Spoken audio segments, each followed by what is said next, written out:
I am so sorry, you guys. I accidentally unplugged the computer again. Oh my god.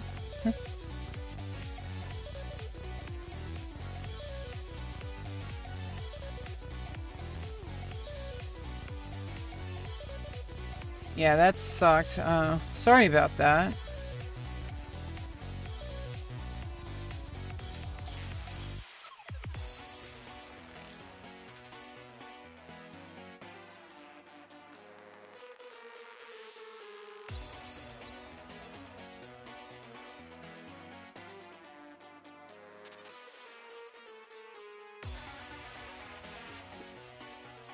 I need to set up the whole YouTube thing again. The chat.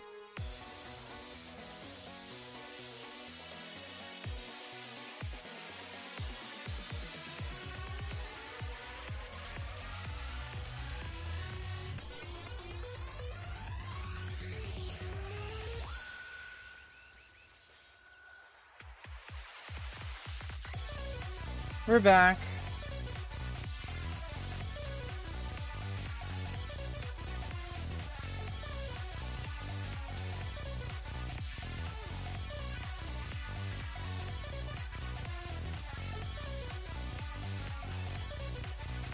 Oh, come on.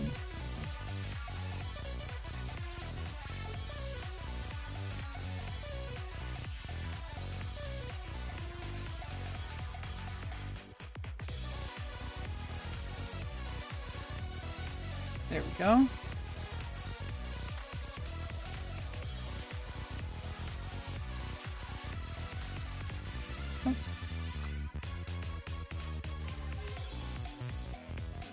Alright, sorry about that.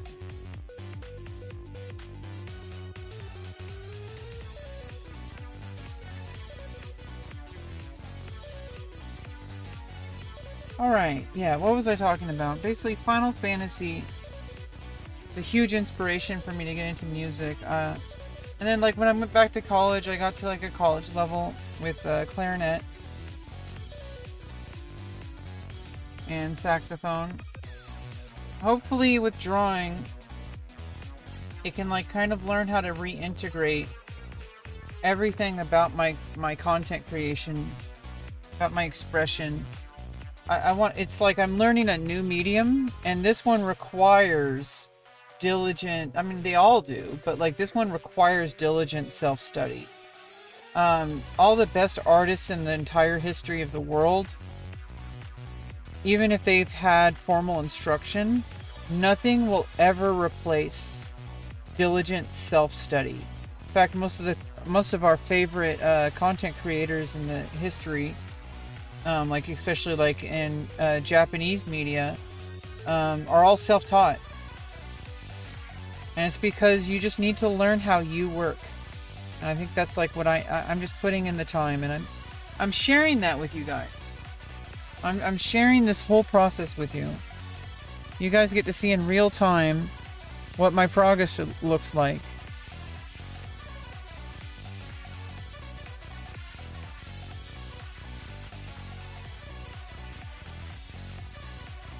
Like you guys get to see my entire process. Ah, shit. It's like an issue with my mouse. It's like, what do I do with it? Okay, I think. Oh, yeah, the problem is I have like extra buttons, and if they click, then it's like... I think that's fine. Yeah, so, nice cozy streams. Obviously, it's not doing as well as my World of Warcraft streams. I get a ton of views on those. We get a much more active chat, but I also think that, you know, I want to build a community around what my areas of expression are, and art has always been a part of me, but drawing has been elusive as a skill set. And so I want to develop that skill set, and I want to integrate it into my other art forms. One of those being live streaming. Live streaming is an art. It does require a certain mindset. It is public speaking. It is expression.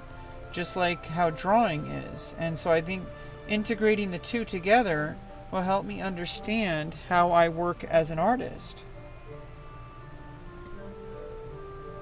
Like being able to understand like how I work. Okay.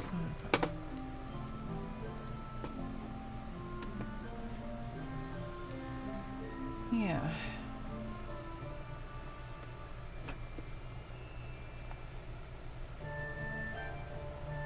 I don't know. Sometimes I also think like, just allowing the vibe to happen. I don't always have to be like talking about stuff. Sometimes just being here with the page, you know.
I don't know what's going on with this.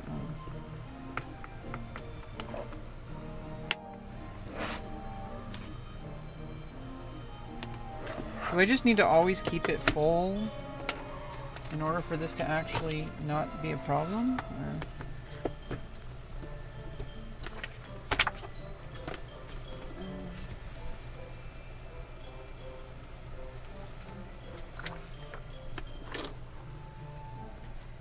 Actually, I want to try out the green paper. Maybe next time. Okay. Yeah, it's a little better when it's full, I think. Yeah. Now it's not causing that little... I mean, it kind of is. Either way, it's good to have that green paper in there. I think it's fine.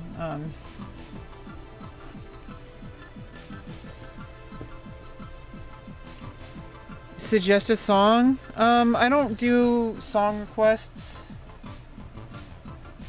Kind of have my own vibe. I'm trying, but you can always drop a song title. I can check it out, but I don't like actively change the tracks on my stream. It really detracts from my vibe. Because other people are, it's like I don't want to deal with like getting my stream, because if you play, I have specific music I play on my stream. It's from OC Remix. It doesn't deal with like copyright and stuff like that. So, but you can let me know if you want to drop a song title or an artist, but I can check it out later. I'm not going to play it on stream though, because I don't want to deal with copyright. There's also a matter of moderation. Somebody sends me a song and it's like, gonna get me like banned or something. I don't want to do that. But you can let me know the name of the song. It's kind of just like a place to hang out. You can vote for the next track if you go to rainwave.cc/OCRemix.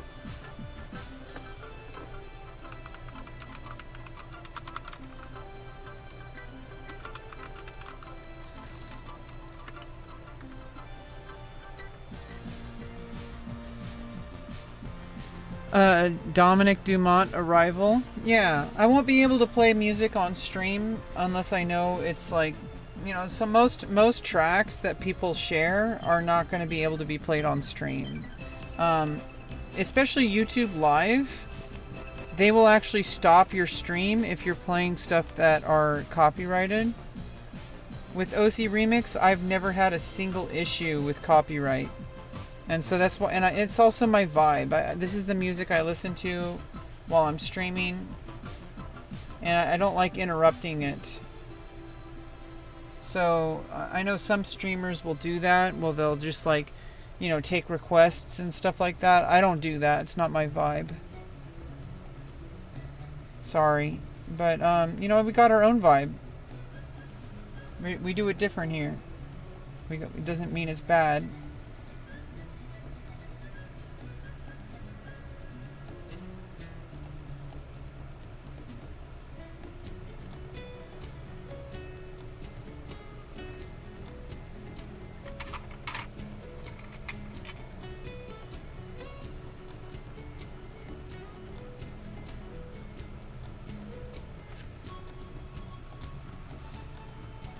Yeah, well, I'll have to check it out.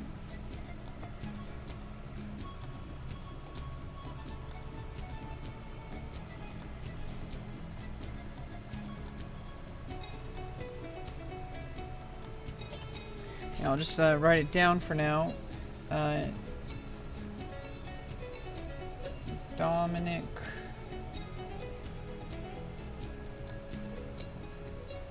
Dumont.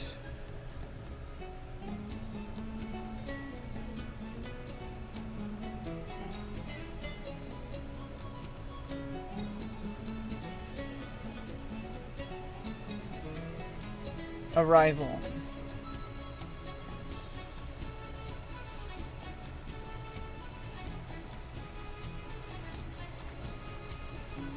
Yeah, I'll have to check it out later.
Killing it. Hey, what's up, Talk with a Friend? How you doing? That song was awesome, by the way.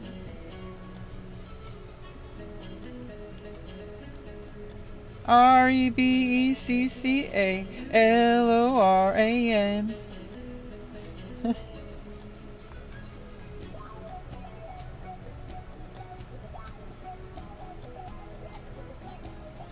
That was you, right? I hope I got it. I'm sorry. I try to remember my chatters, but that was you, right? Talk with a Friend.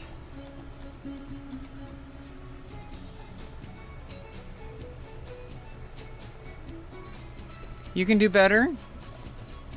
Well, I really appreciate it.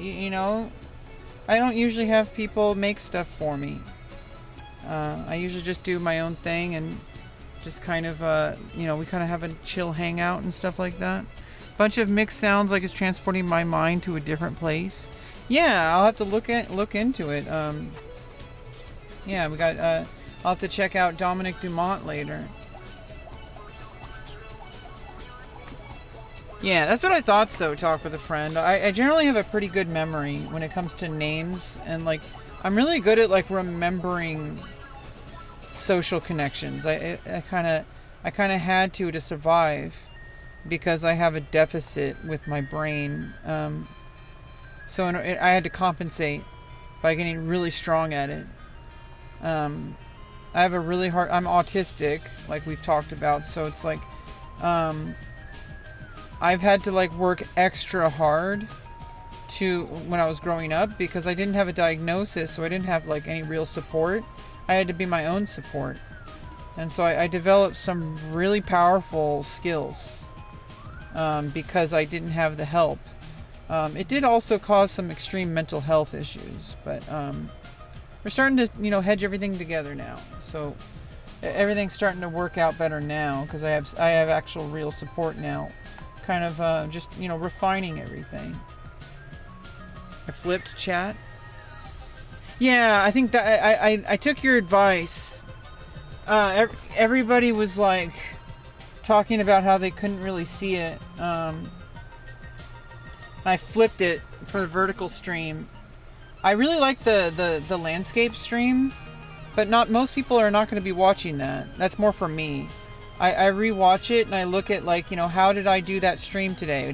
How did it look like for the viewer? What did it sound like? At the time, sometimes I might feel like I said something really aggressively, or that I said something that was very oh, I shouldn't have said that on stream. It probably ruined the vibes. And then I see it on the replay and I'm like, I watch the VOD and I'm like, actually, that's hella good vibes. Or vice versa. Sometimes I think something's really good vibes and then I see it later. I'm like, maybe I shouldn't have gone on that topic or something. So it's I like to rewatch the VOD, and I can also watch how the drawing, I started these art streams. I think these are going to be a really good thing over time. I think the key word is over time, because I just started and I kind of need to be kind to myself and realize that, hey, I just started drawing again. Let's take our time. Let's really give it an opportunity to breathe. Yeah, autism has some cool things. It comes with some good challenges, but we've been meeting those challenges the best we can. I have help now that I didn't have as a kid. A lot of people who are autistic, they usually get diagnosed early in life. I didn't. I fell through the cracks. The school system failed me, but it's okay. I'm not failing myself. That's what matters. I could have easily have failed myself, but I figured it out. I figured out how to get better. And now it's just, hey, life isn't over just because I fixed one problem, but you wouldn't want it to be. Yeah, I don't think there's anything boring about life. I really want to, stay here and get my, see where life can take me, and hopefully we can get that living situation fixed up very soon. They said it's not going to take months and months and months, so that's already my expectation was that it was going to take years, so because that's what I'm used to. It's already been years. They were telling me it's not going to take months and months and months. They said definitely not years, not even a whole year. They said maybe only 2 or 3 months. They said it wasn't going to be drawn out. They can't promise anything, but they also said it's not going to be that drawn out. So I'm holding on to hope here.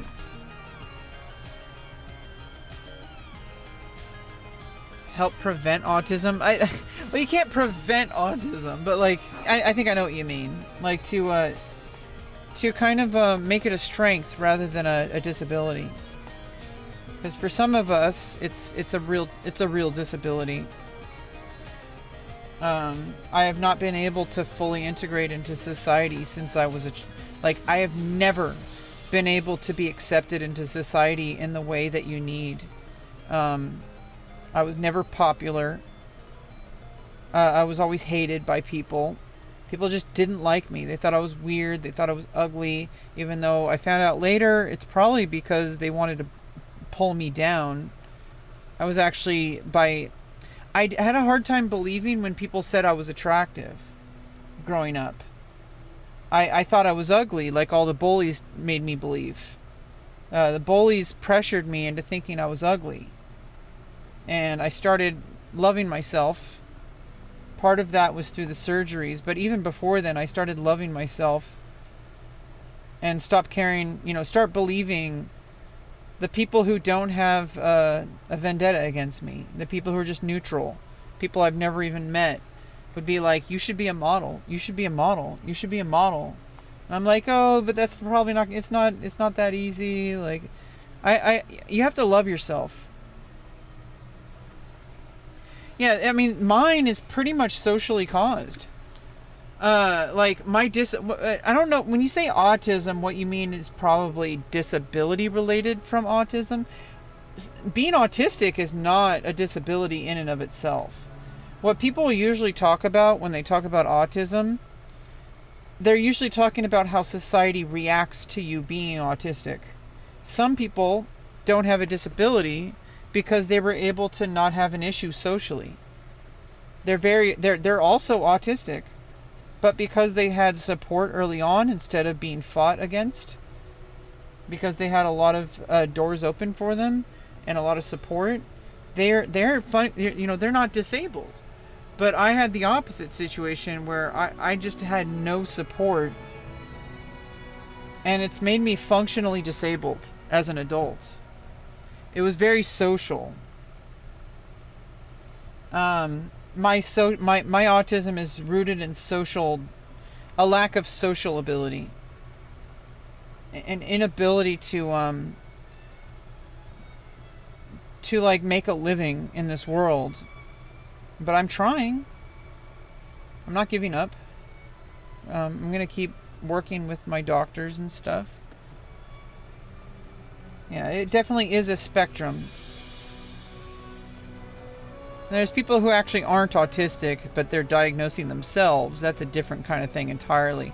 I'm talking about people who are diagnosed, people who have been working with doctors, who are trying to do better. It's a lot of people.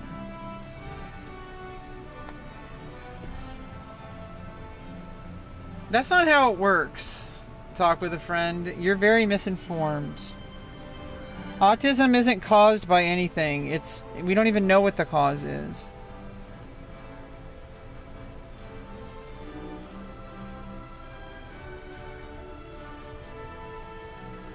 Yeah, that's a misconception. Autism is actually, it's a developmental disorder. You can't cause autism.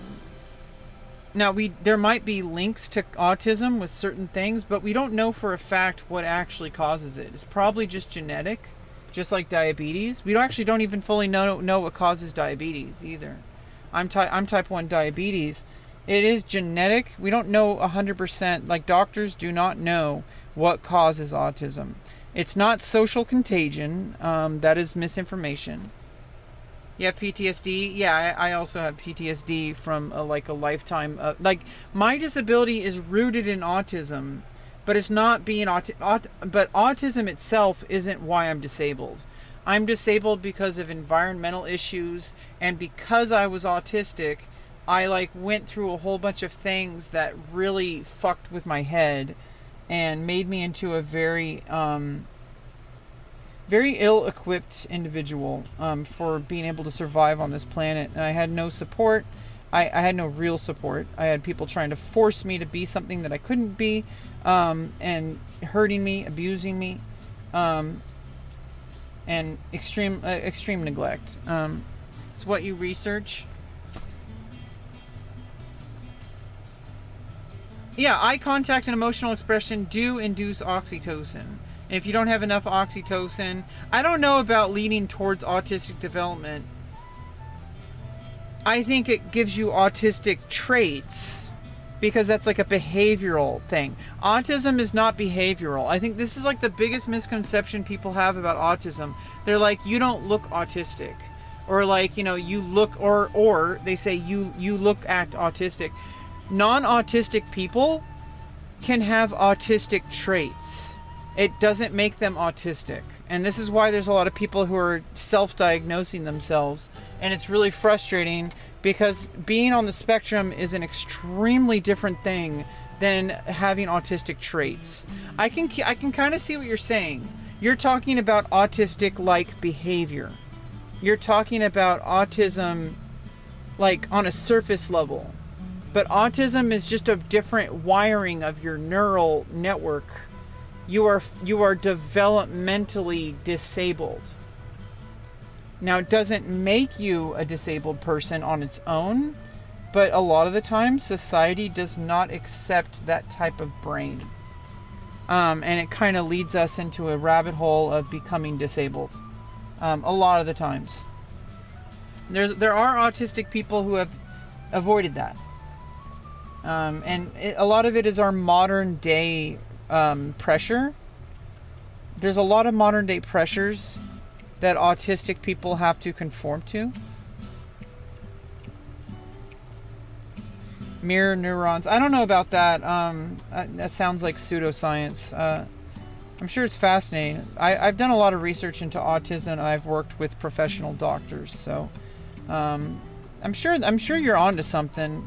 It's just I can't verify that research, so it sounds like it's like a lot of people, including myself. It's so easy to research things online, but we don't fully comprehend what we're reading, and so it's like I don't like to state something as scientific fact unless I know it's been verified. So I can't verify what you're saying, so I'm not going to say. I'm going to push back a little bit. Alexithymia. Yeah, I've heard about stuff like that. Autism is extremely different, though, than a lot of things. It's not actually a disease. It's just a developmental disorder. And disorder doesn't mean you're broken. It's a disorder from what we expect. That's why we say neurotypical and neurodivergent. So anything like ADHD and is kind of different. I'm getting screened for ADHD. I'm in the process of that because I might also have ADHD. And hopefully, medication might be able to help. But I had to go through a very difficult screening process last week.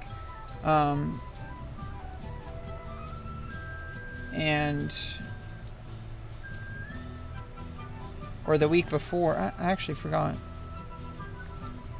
Push back. That's how we learn. Exactly. It's an adaptation. Our brains, a lot of the things that we call autistic are actually just a side effect of how our brains react to the external stimuli around us. So it's like the way I understand autism is that your brain is wired differently. And what we see when we see people who are autistic, we see behaviors because we can't see inside their brain.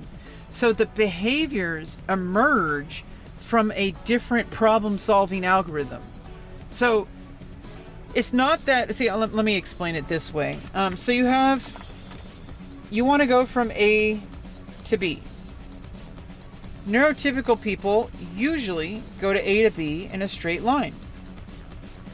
Autistic people can sometimes do that, but autistic people a lot of the times have to go to C, possibly to D, possibly back to C, possibly back to A, and then eventually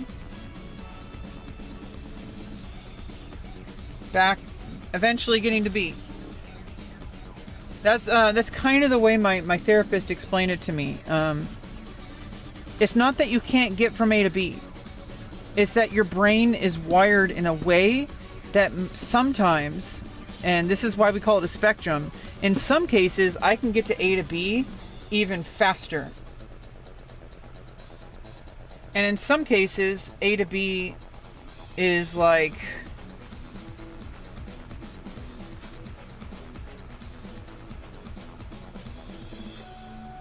B, like right there, right? Sometimes it actually never goes anywhere and it just goes right back to A. That's how autism works. That's why people sometimes have very huge behavioral differences. And that's what people in mainstream society call autism. They're looking at the behavior. They're not. This is actually what autism is. It's your brain is wired differently, and it tries to get to the destination in whatever way it possibly can. But what emerges are different behaviors, and the behaviors are what socially are the only thing that people can observe. So when you say you don't look autistic, that's what people mean. Some people are able to get A to B much easier over time, especially with the right kind of with the right kind of training. I am trying to get from A to B faster in a lot of the things I'm doing. Sometimes I have to accept that sometimes there's nothing I can do to get to B. in some cases, but I think most cases I can eventually get to B. I think in the vast majority of things in life I can get to B. I think there are some things I can never get to. I think some things are an infinite loop that I might never be able to change. But I don't know what those things are, and they're probably few and far between, or maybe even non-existent. But sometimes it's hard to prove, because until I get to B, I'm not going to really know whether or not it's possible. But most things I can eventually get from A to B. And then once I do it more times, it can get closer and closer and closer to this original model here. And obviously this is true for neurotypical people as well. It's just more pronounced in autistic individuals. Gunfights? Oh, I'm sorry about that, James Johnson. Average person's colon can stretch to accommodate 4 to 5 rats. That's an interesting fact. I don't know if that's true or not, but that sounds interesting. Evolutionary brains were trying to figure out if we were in a low resource social environment. You lean towards understanding the mechanics. Yeah, well, I've actively worked on this because I want to have a better life. For the past 6 years, I've been working with my therapist and with psychiatrists and with social workers and all sorts of people. That's how I got my surgery to happen. And in the process of doing that, I've also learned how my autism-related stuff works. Mirror neurons. Yeah, I've looked into it before. It's not like, I mean, you're probably much more knowledgeable about it, but it's, you know, I'm not really focused so much on why things are. I'm more focused on, now that I understand what it is, what do we do about it? That's how I'm trying to live a better life. I don't want to distract myself with, scientific understandings if it's not going to lead me towards better life. I adapted in a way where I know there's a lot of autistic people who have very special interests. I don't feel like I have the luxury for that. I have to do things that will lead me towards a better life. I can't waste time, spending thousands of hours memorizing every single name of something, right? I had to adapt to survive. And in order to do that, it means that a lot of my brain got fucked up. And now I'm starting to let go and understand that, hey, I'm autistic and that's okay. And I'm not masking as much. So now I can, develop my hobbies. Like drawing is one of those that I want to really develop and get better at. But growing up, I basically gave up on most things that I loved because all the society around me was telling me that I'm not going to be able to earn a living if I do that. And so I basically did nothing. It's like you're definitely going to fail if you don't even show up.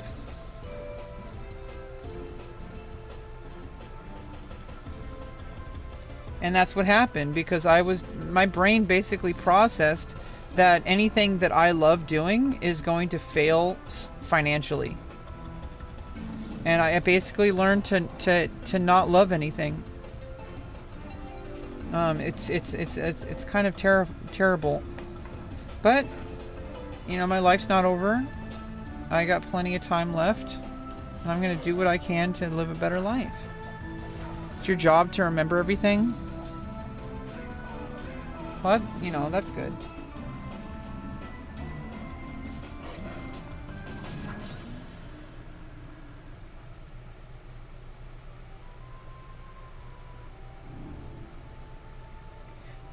Just keep in mind every time we get into more kind of advanced academic research type stuff, I'm going to have to remember that I don't know a lot of stuff and it's hard to verify information. So I usually just kind of stack those things away to look into later.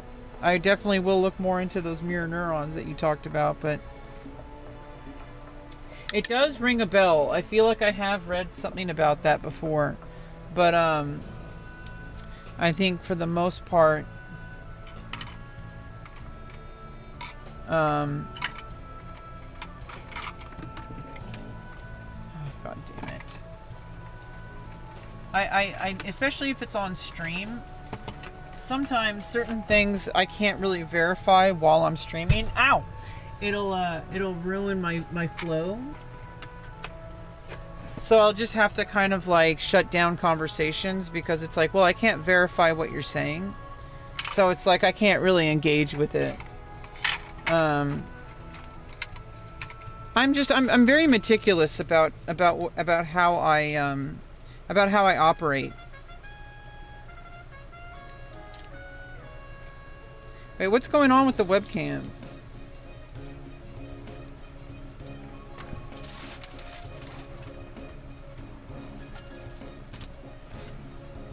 What the fuck?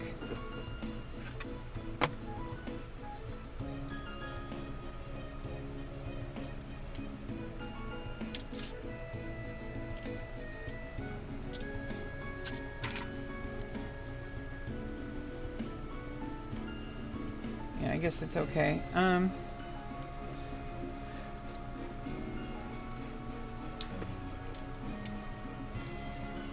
Yeah, I don't really want to get too much into this, but I had some teachers that would punish me for not looking them in the eye. I had one teacher who grabbed me by the chin and made me look her in the eye because she said, "You need to learn how to do this. You're not going to succeed in life if you can't look people in the eye." I was kind of abused by the school system. But, you know, there's nothing I can do about it now but just kind of move forward. So I just do my best.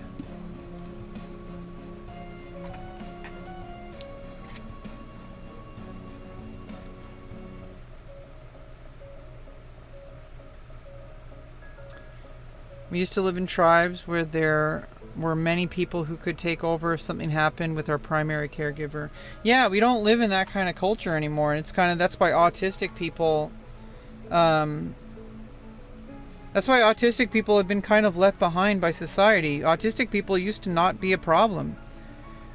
Autism used to be a really important skill, like an evolutionary trait, like being able to pursue something without getting bored for like going to more and more depth. Imagine if your job was to like weave baskets. Autistic people would love doing that shit in some cases. You spend like hours a day weaving baskets because your brain can handle that. That's why autistic people evolved. We evolved to do things like it's kind of interesting that like we exist because we evolved. Autism is not a deviation. It's a feature of evolution. There's a reason why autistic people exist. Like we exist for like an evolutionary purpose.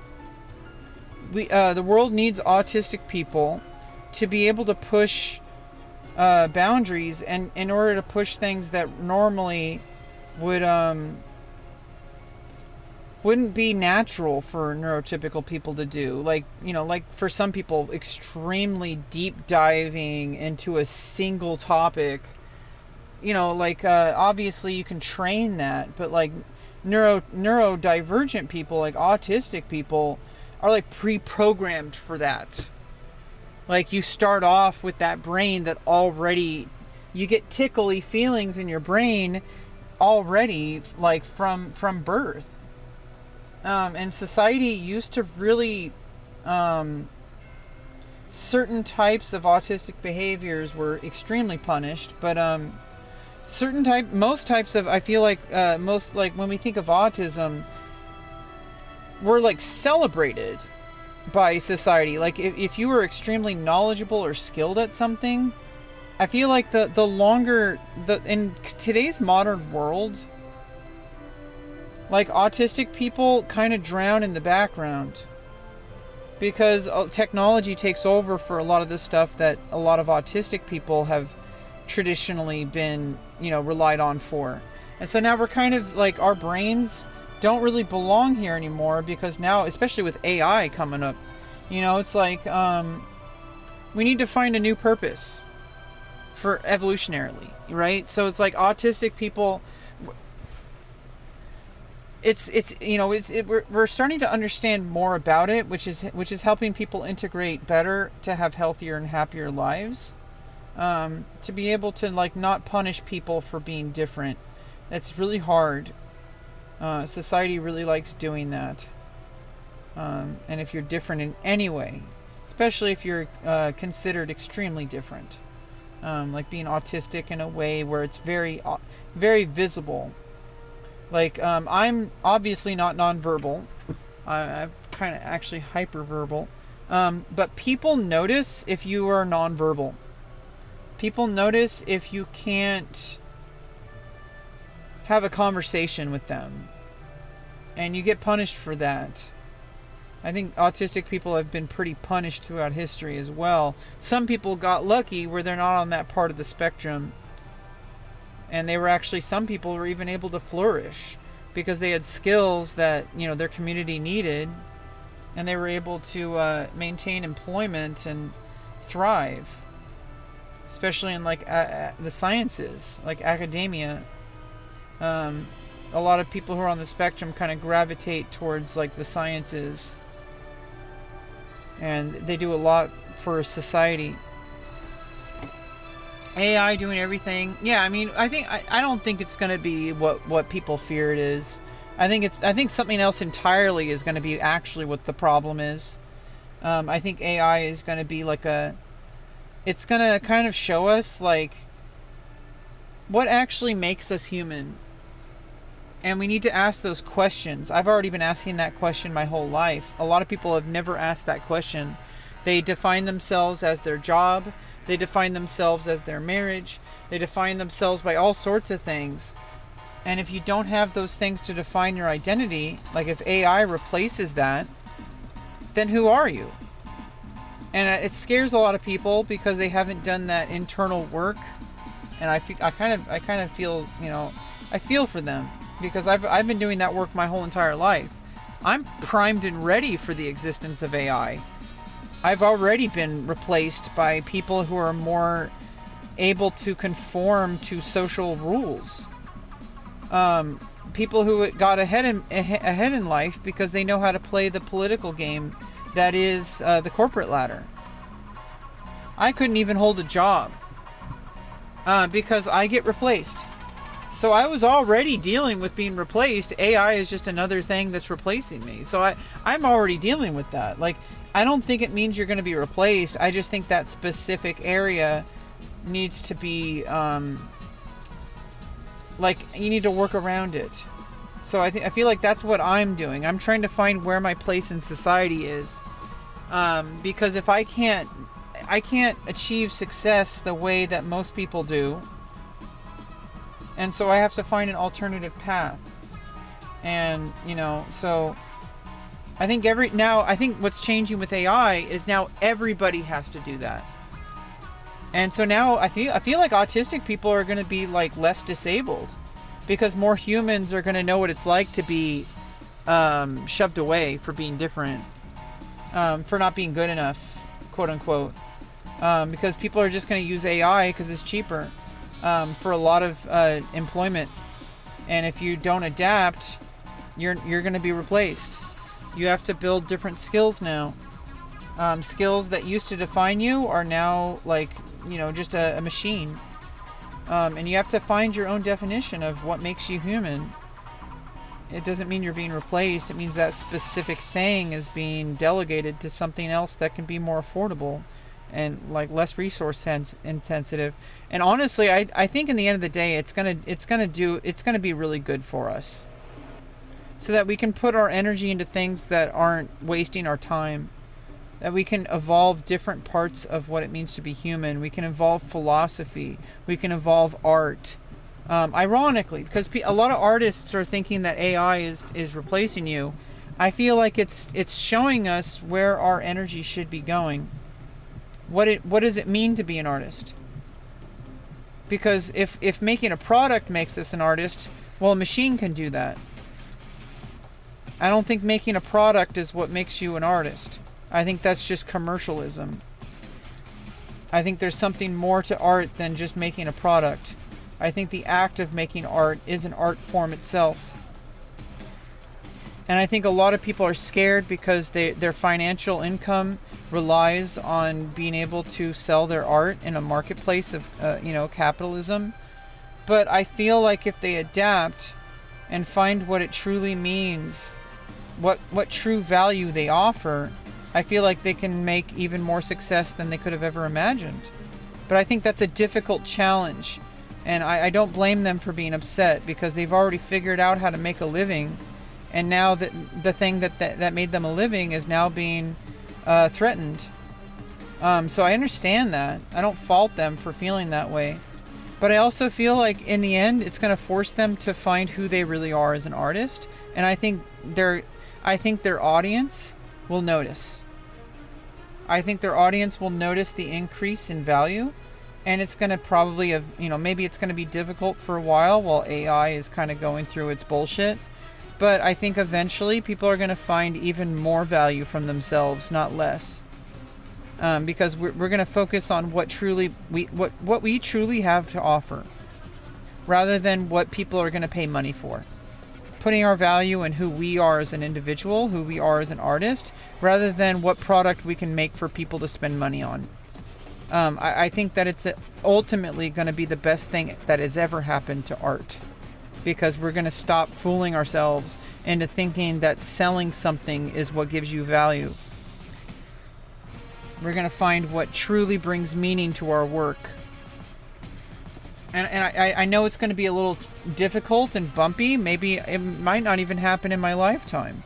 But I think that's the path humanity is going. Hopefully it happens in my lifetime. I want to see things get better. I have an optimistic view, not because I'm delusional, but because I truly believe that's what AI will do. It will open people up to stop fooling themselves into thinking that they are a product. You are not a product. You are the art. Your product is just like a receipt. I like what Brandon Sanderson said about it recently, if you want to check it out. Brandon Sanderson, a New York Times best-selling author of works like Mistborn and Stormlight Archive. He recently did a YouTube video where he was doing a keynote speech about AI and how we are the art. And I've always felt that way. I felt this way before AI became a thing. The human is the artist. Our work, the act of making the work, is the art. The product is almost like a leftover. It's like, stuff that you throw in the microwave the next day, right? The actual picture you paint, the actual video you make, the actual, whatever you do, the music, all of that is literally just a byproduct of the act of creating it. Which is why I think live streaming is going to flourish even more. Because, doing what I'm doing right now, this is art. The long-term four-dimensional creation of the end product is a product in and of itself. Me living my life at this exact moment, processing it live on camera, is the art. And I think that's going to become more valuable as AI just churns out,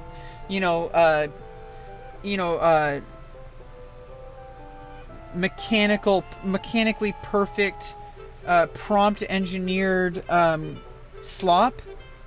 It might be high quality slop eventually, but it's still slop. That's not what makes us human. It doesn't have a life. It doesn't live a moment-to-moment existence that is messy, that creates issues, that creates friction around you, that everything you do creates a ripple in the world around you. And that is art. Life is art. And AI, that's the one thing it can never have. You could argue that maybe AGI could develop sentience. That's a different topic entirely. It would still but then it would cross over into life, which would no longer make it a machine. It would, ironically, if AI advanced to the point of sentience, it would no longer be a machine. It would be human. And so it would just be another human. And so it's like it would just be a very intelligent human, but it would still be a human in essence. And it would become beautiful. Because it'd be like Data from Star Trek The Next Generation. What's that art meaning? I have no idea. You took a class?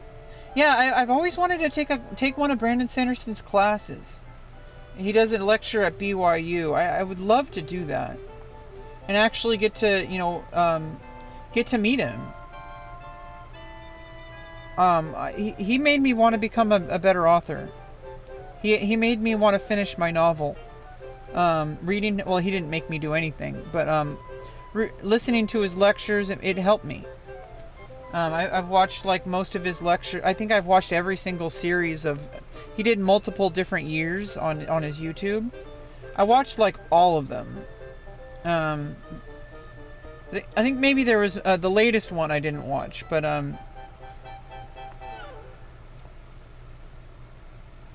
like I watched all of his lectures. I really like his style. It would be great to actually take his class and push myself to finishing a novel. I might need to finish this novel on my own. But once I finish it, I'm going to know how to write novels better. And just like with drawing, every time I finish something, or even just the act of working on it without finishing it, every time I finish something, I've learned something. And I'm going to bring it to the next page.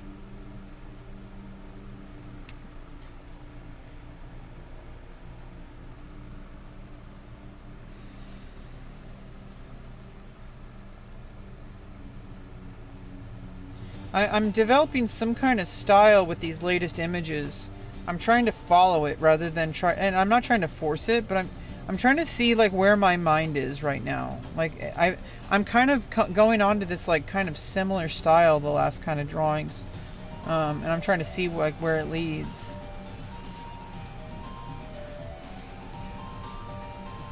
And I'm also not really trying to focus on making a completely polished product. And I feel like unfinished work is now going to be more important than ever, because finished work, an AI can generate an image in like seconds. Okay, generating an image is not what the meaning is. Like the process of making the image happen, your lifetime trajectory as a person is what comes across through every single page.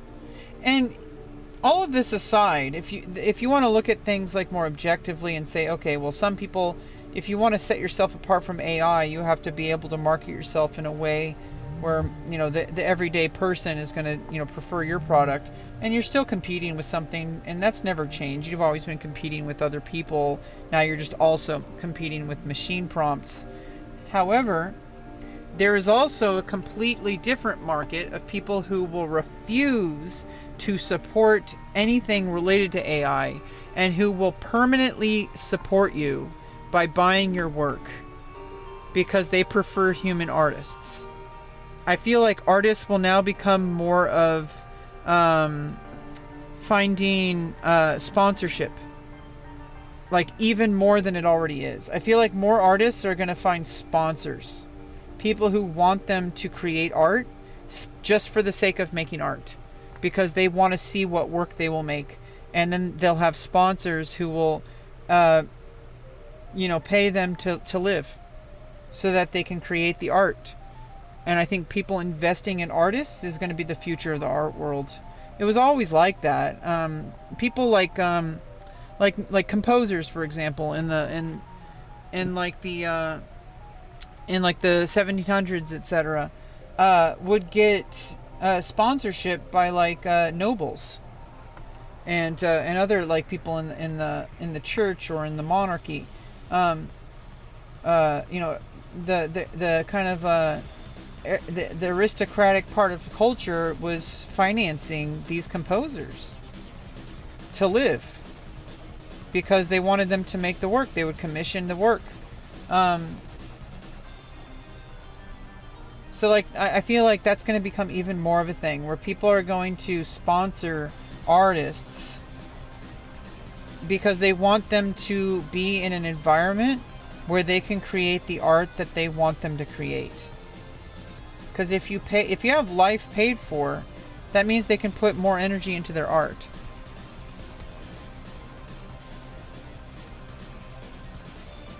Yeah, and I think people should keep pushing AI. I'm not one of those people that says AI should be abolished. It's not going anywhere. I feel like we need to learn how it works so that we can learn how to adapt to it. It's like survival. If we ignore AI, if we ignore what it can offer us for the positive benefits, we're missing out.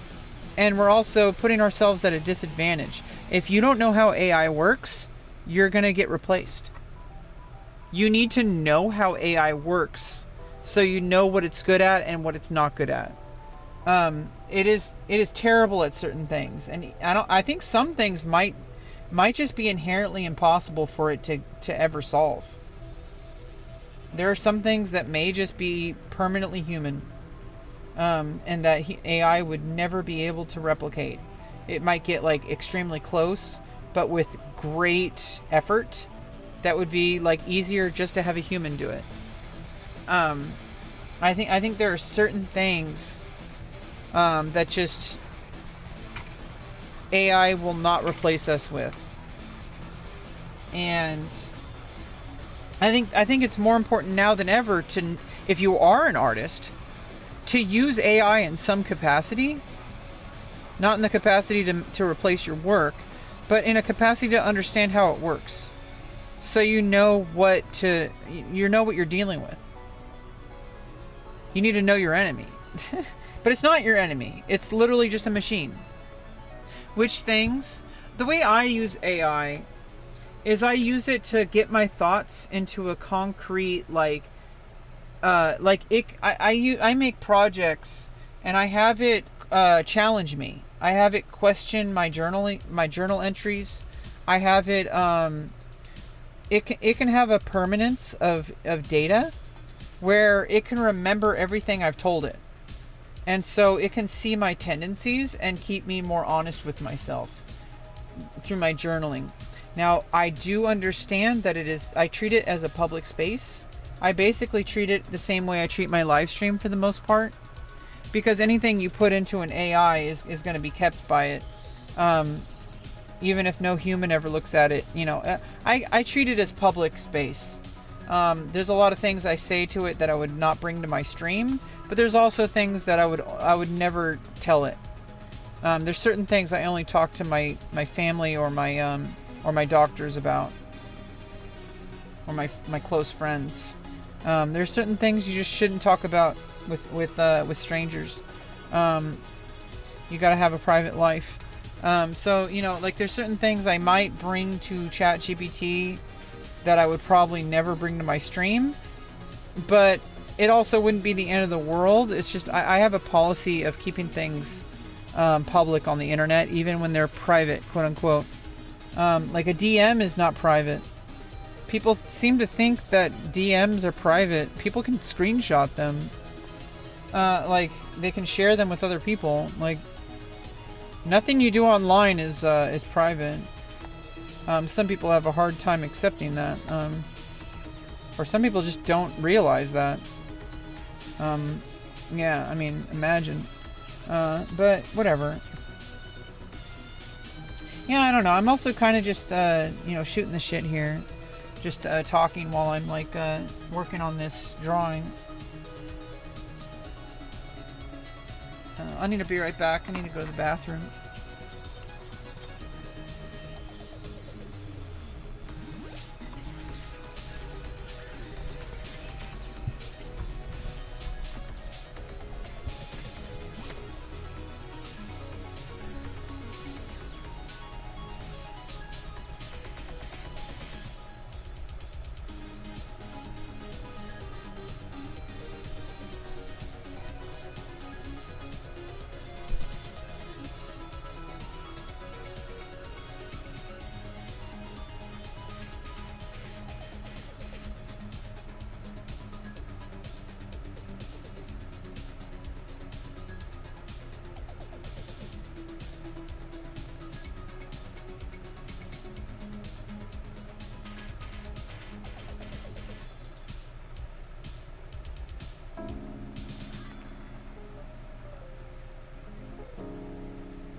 Yeah, I think it's just like a lot of the times, uh, I just really, am trying to find the best way to help me truly reach my goals. And so a lot of the times I feel like just having things like ChatGPT, using it in a way where it's not replacing my work, it's not replacing my thinking, but it's like a journal with like extra features where I can put my thoughts into a single place and also tell it with individual protocols, because that's pretty much how you should think about ChatGPT. You have to tell it what it needs to do. You need to tell it how to function. It's like a machine. It is a machine. So you have to say, oh, okay, I want a protocol that asks me questions to challenge my thinking, and write with like write me journal prompts that are that are customized to my interaction with it over time.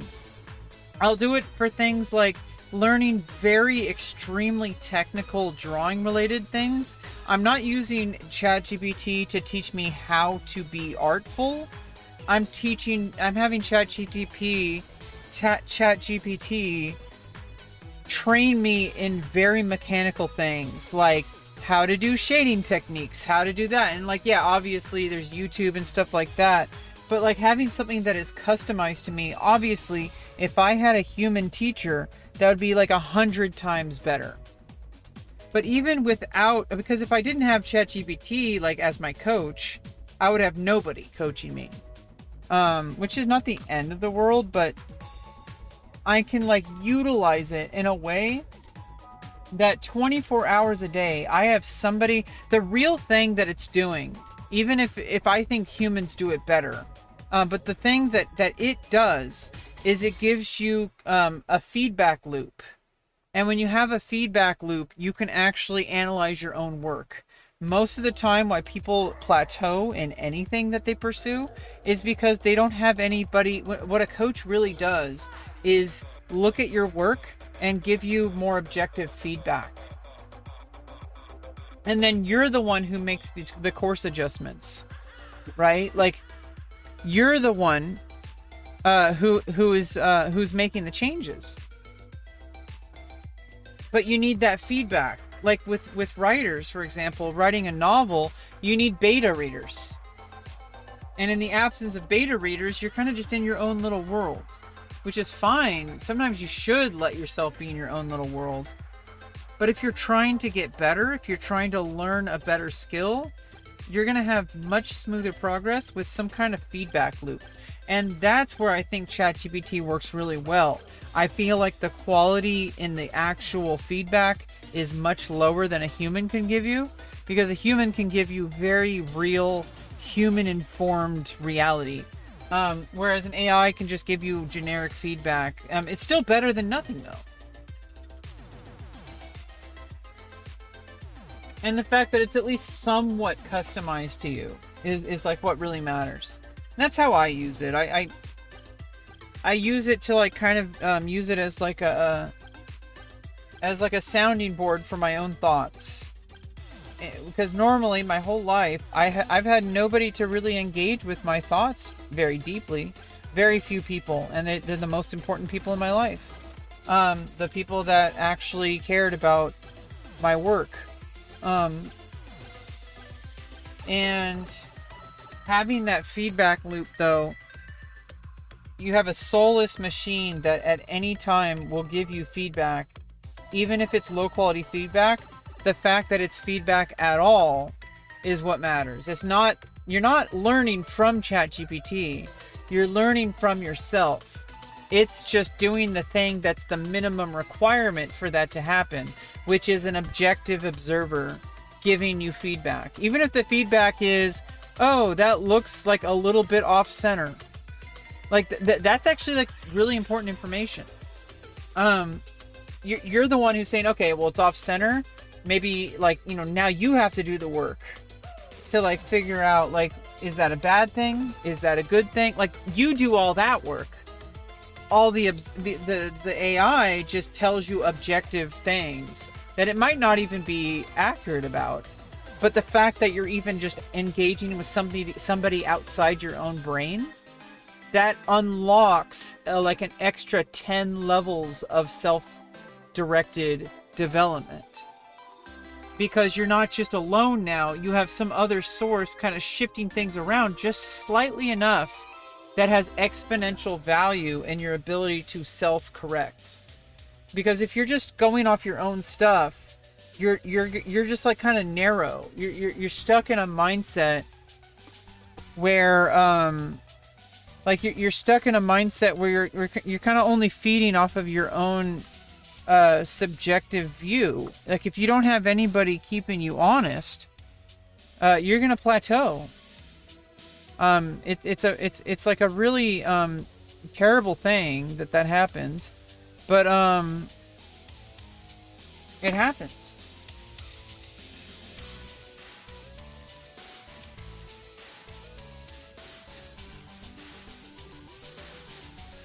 And I don't know, some people just they don't like the idea of AI so much that even me saying that makes them angry. And whatever, I'm just going to do my own thing. I'm going to get stronger to the best of my ability. I would prefer to work with humans because it's just better. If ChatGPT helps me 10x my progress, a human helps me 100x my progress.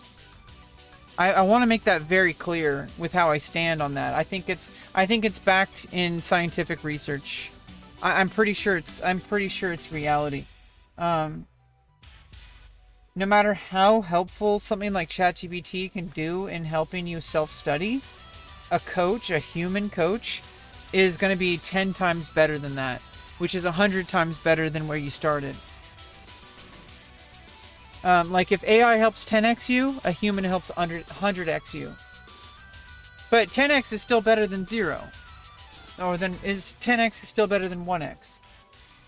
In some cases. I feel like in some cases, you need to have an internal feedback loop and delay the external feedback loop in order to develop more independently. Because a lot of the times, like when you have an external like beta reader or something, a lot of information logically connected. Yeah, I've worked on that a long time. I'm a writer. I journal a lot. I think about these things a lot. So I appreciate your noticing. But basically, that's what I've noticed from working with AI, is it's teaching me how to use a feedback loop in things that I've never had help with.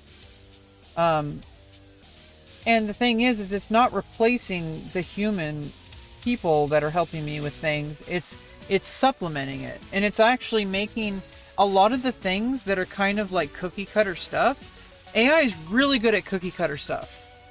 If you can work with the cookie cutter stuff first, then when you work with humans, you can bring all the really important stuff that AI can never help you with. So that means you're going to get higher quality interactions with your human coaches. So you get out all the riffraff with the machine. Like, how do I do cross hatching?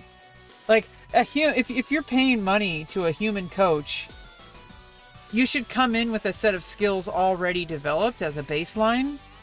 And then you can spend your time and effort on things that the human coach can truly help you with. Like things more like style, or, developing like really difficult, complex concepts. I would rather work with a human coach all the time. But, I don't have that kind of money. ChatGPT can help me with some things, and I'm going to work with that first. Most of the time, I'm actually working with myself. I'm only going in with ChatGPT to like take a picture of my picture, of my drawing, and say like, I already set a protocol to have it lead me to understanding instead of doing the work for me. Every protocol I make on ChatGPT projects are rooted in the central philosophy that AI should never replace human thinking or human process. What it should do is it should do what it is good at, which is analyzing complex information in massive amounts, because it's a large language model. That's what it does. In order to bounce back, like put a mirror in front of me. Like, it's basically a mirror. That's my understanding of how AI is and where it will go. And you can use that in the absence of a human coach to kind of redirect your energy towards, like, you know, hey, like, what's your objective viewpoint of this? Like, what is working, what is not working? And obviously you have to take it with a grain of salt. It is an AI, and you should not trust it with everything. Sometimes it's completely wrong. You reprompt it and it says, oh, sorry about that. You're actually right. And it's like, okay. But I do try to avoid that by making protocols where I force it to be as honest as possible without flattery. I set instructions deliberately designed to avoid that kind of sycophantic behavior that is kind of ingrained into it. I'm trying to make it fight its nature, because it's a machine, you know, like it's supposed to be fandangled, you know, or finagled. It's supposed to be finagled. Okay. It's a machine. You're supposed to wrestle with it. That's what machines do. They're not human. You don't have to feel bad about it. You tell it what to do. You're a dictator. You tell it exactly what to do and what not to do. And then you get whatever you need out of it. And you use it and abuse it. So that you don't have to use and abuse humans. And so that you can spend all the kind of cheap, super simple mechanical details with a machine that you can then bring to a human coach and 100x their value. Because now you're not bringing, oh, we need to work on foreshortening for like 3 months. We need to work on cross-hatching and shading techniques for 3 months. Like, no, you've already done that on your own. They can refine it. They can work at bigger problems. You're not going to be wasting 3 months of their time. Well, your time, because, you know, you're going to be getting more bang from your buck. You're going to 100x your results with human coaches. So that's what I'm doing. I'm doing whatever I can possibly do on my own. And I don't really consider ChatGPT to be a coach. I feel like it's like self-teaching plus. Like, your self-teaching, that hasn't changed, but it has like additional resources that you might not have. Like, it has vast stores of knowledge that you don't possess, and you have to treat it like it's a book, like it's a resource, you have to treat it like a dictionary.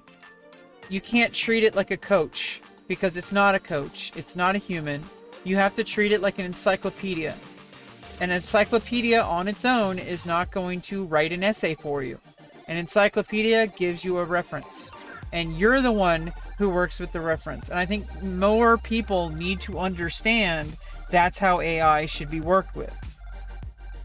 It is really good at that. It is like designed to be that way. To try to replace your artwork with it is a fundamental misunderstanding of what its potential is. You are significantly more powerful at being an artist, and I feel like people need to stop fooling themselves into thinking their product is their art. You are the art. You are the art. Never forget that. Hey Marty, what's up, Marty Jr.? I have no idea what the hell is even that. But it's okay, we're gonna do it anyway. Yeah, well, no, here's the thing with different language models like Gemini and such. They're all large language models, and just there's different philosophy in the way the protocols work. ChatGPT is more designed as like kind of a conversationalist. And a conversationalist, by design, is going to be biased. It has to be biased because it wouldn't be a conversationalist if it wasn't. Something else like maybe like what is it? Like Claude, or by Anthropic, or like Gemini, or like Sonar, like with Perplexity. They're trying to be more kind of a like a reference, like a basically an internet search. By design, those need to be more like factual based. Now the thing is with ChatGPT, you can write protocols that steer it away from that. Now for like factual information, I still use Perplexity or Gemini. But even then, you still have to realize you should never trust it with your life. You should treat it as a one resource in a sea of resources. And in the end of the day, you are the individual. You have the choosing power. You have the power. You're the one who makes the ultimate decisions, and that's up to you. And AI will never steal that from you. You are the artist. You are the decision maker. You are the one innovating. You're the one whose lives matter. So never forget that. Use AI for what it's built for and accept it for what it is. Stop fighting against it. I respect people who refuse to use it. However, if you truly want to unlock your full potential, I feel like there are parts of it that you could potentially embrace. And you can choose when and how to do that. You don't have to use it. It's like information that you see on Wikipedia. It's knowledge. It's information. You don't have to put it in your essay. You don't have to use it. But it is information you can store. You can do with it whatever is necessary. Just like with that, like AI is just an additional feedback loop. And I feel like most people don't use AI that way. According to ChatGPT, I'm in the top 1% of the top 1% of users in how robustly I use it. I don't know if it's just trying to flatter me, but it probably is to an extent. But I do think that's true. Most people I've seen like on YouTube or on Twitch who are using ChatGPT do not use it even remotely the way I do. I use it in an extremely careful, fundamentally I factor in the fact that it's flawed, that it's gonna have a bias. I factor that in, and I use it in a way to play it to its strengths rather than try to replace my own thought. A lot of people use it to basically they want it to be magic. It's just a tool. It's just a tool. Exactly, Marty. It's just a tool. And to treat it like a replacement to treat it like it'd be a perversion to treat it as anything other than that. And I think that really what makes us valuable as humans is something we've been trying to answer for thousands of years. And I think AI might actually push us to be forced to do that. Now we can't fool ourselves with, I'm human because I make art that people like to buy. No, that's not what makes you human. That's a product that people want to spend money on. That's capitalism. That's not you. Find your art. Find who you are. That's a deep, hard, very human endeavor that AI is forcing you now to actually confront. And it was going to happen eventually anyway, even without AI. Eventually, you would have been, there's people who are always going to be better than you. There's going to be new artists, younger, full of more energy. And if you don't keep up, you're going to get replaced. AI is just forcing that even harder for everybody. And you better catch up. You got to find out what truly gives you your life meaning and what defines you as your human nature. It's real shadow work. It's real emotional and psychological work, but it's worth it. It really is. Discovering who you are and what that means and what your life should be. It shouldn't be focused on whatever your products are. you should not define yourself based on what you can sell on Patreon. Like, that should not be what defines your worth as a human. That's just a byproduct of your beautiful soul. Like, I really hope for the best for most people out there, including myself. I think I'm gonna utilize AI with like as a way to like kind of check my my knowledge, and to kind of like coach me lightly in ways that I wouldn't be able to do myself. But fundamentally it's the same as self-study, but with like a little bit extra bonuses. I treat it as like self-study plus.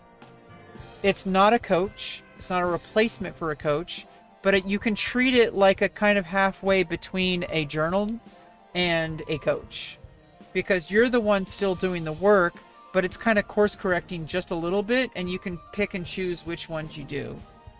It might give you insights that you wouldn't have found without a third party.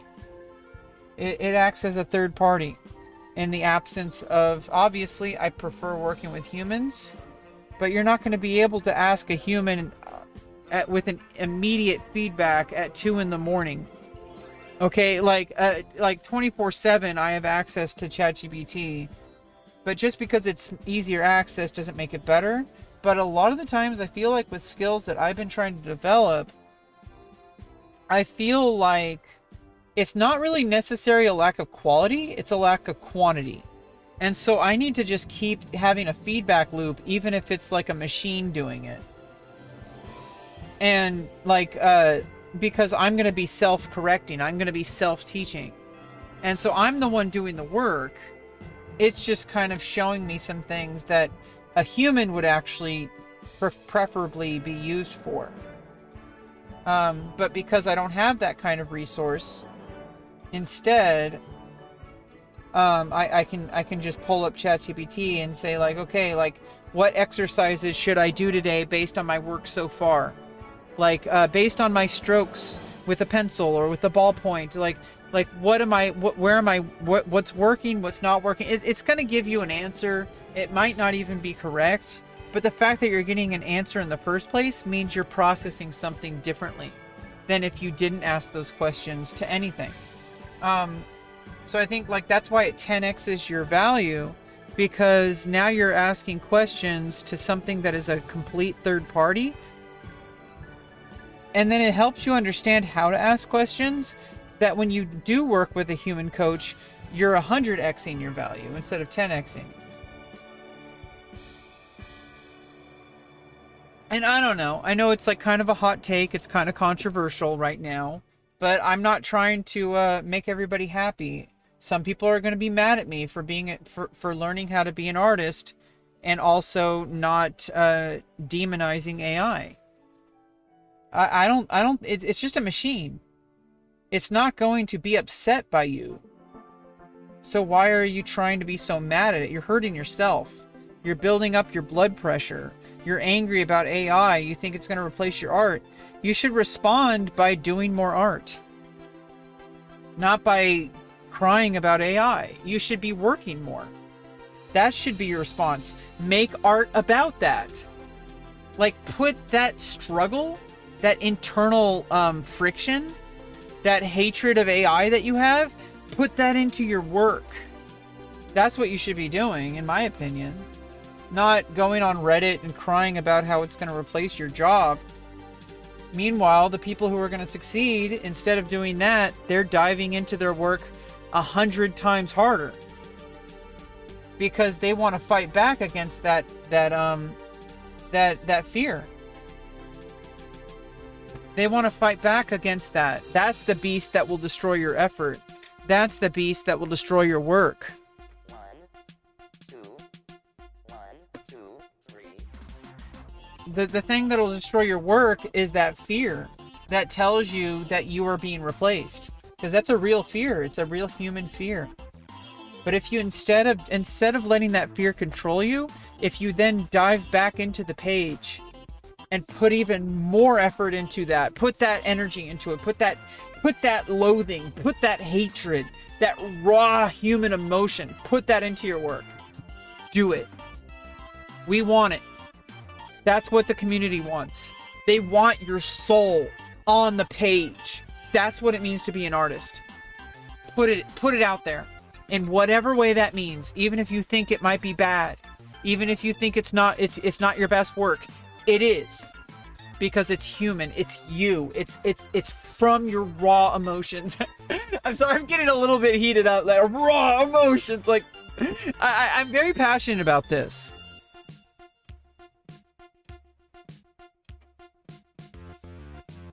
Yeah, Talk with a Friend says, sometimes you got to ask what is the goal of your art. Sometimes the goal of art is to explore what it means to make art without a goal. Exactly, that's kind of where I am right now.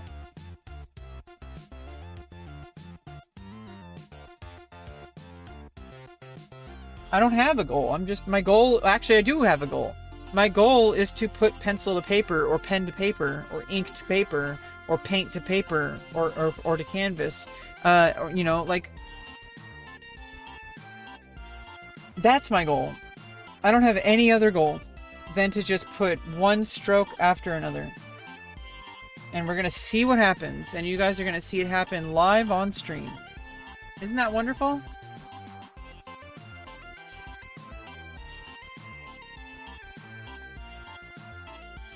I think there's going to be a huge golden age of artists now. Artists who emerge from the ashes that AI burns.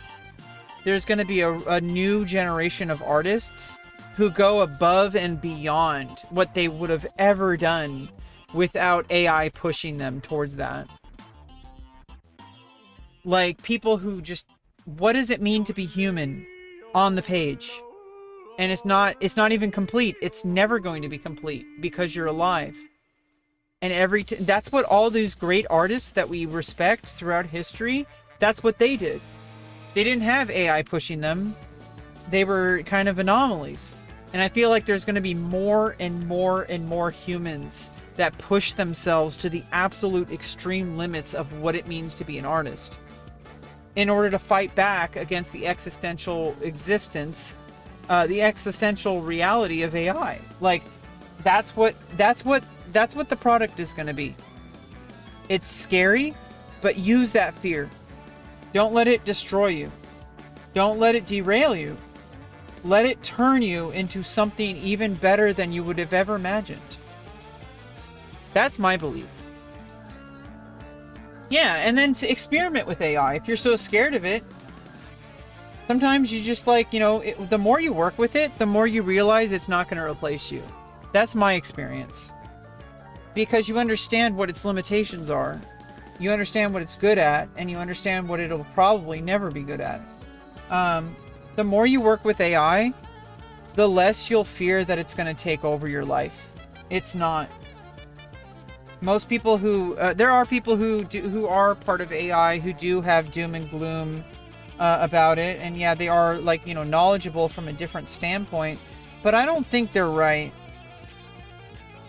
And honestly, even if they were right, you have to operate in a way where you are going to live your best life in the most beautiful way you can possibly live, because the alternative is to give up, and you don't want that.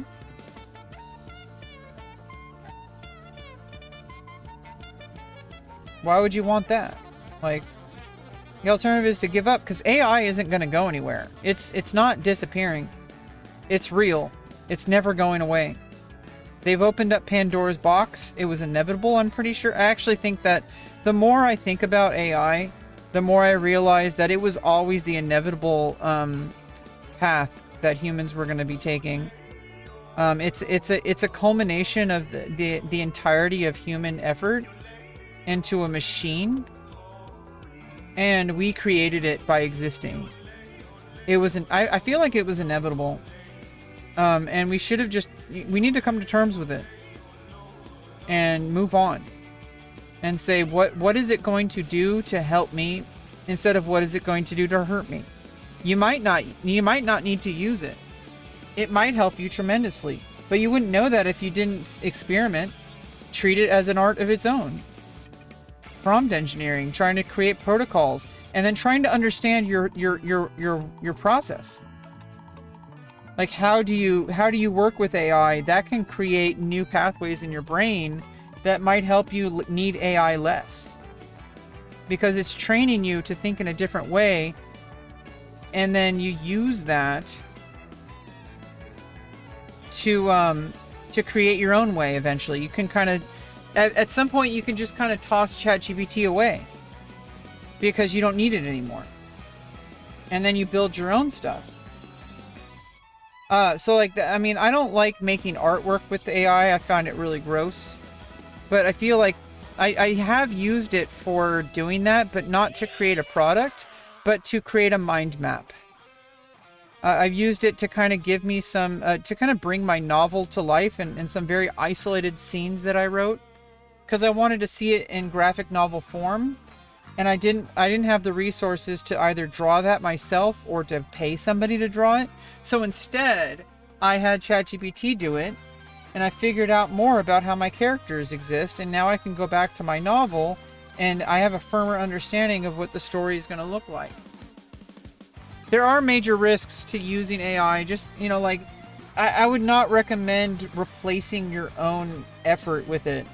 I highly recommend treating it like a mirror to hold up to your work, rather than to try to create work with it. I don't think that's a good thing to do. People are going to do it though, and you have to accept that. There's always going to be people who are looking for a silver bullet. There is no silver bullet, because for everybody who has an AI prompt, there's like 100 million people who have the potential to create true human art. No matter what discipline you are, a writer, an artist of like a physical artist, like a sculptor, a performance artist, an actor, like whatever you are. For all the people who are prompt engineering, you have the capacity to go like 1,000,000 times better, because you're not a machine. Like, I hope people start to see that reality. You are the art. Agentic AI coupled with genetic engineering. I mean, genetic engineering has always been I'm a sci-fi enthusiast. Genetic engineering has always been a boogeyman. People have been doing, we don't need to get too far into this topic, but like stuff like people have been trying to genetic engineer. I mean, that's like what eugenics are. Trying to engineer out different, like people trying to engineer autism away. That's dangerous. You're playing God, but at some point, somebody's going to do it. The only thing we can really do is make it extremely controlled or completely illegal. But somebody's going to do it. They're going to do it without somebody's permission. And that's like the reality. Just like with AI, if we don't develop AI out in the open, someone's going to develop it behind closed doors.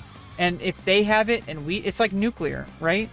If they have it and we don't understand it, if we don't innovate and try to make it like a defense against it, people who are very bad actors are going to use AI to destroy the planet. And we need to understand it so that we can fight back against it.